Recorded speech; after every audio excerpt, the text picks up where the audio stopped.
I'm Maverick with King Arthur's Tools, and this is our continuing series on the dark secrets of Guinevere. Today we're going to talk about the foot switch. This doesn't come with the Guinevere, but I just went down to my home center, picked up this foot switch. Most of the time you have to reach up, turn the machine on and off by hand.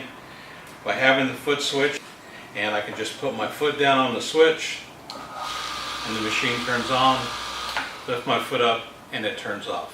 It's very handy, particularly if you're standing seated and you don't have to keep reaching for the switch when you want to stop or change papers.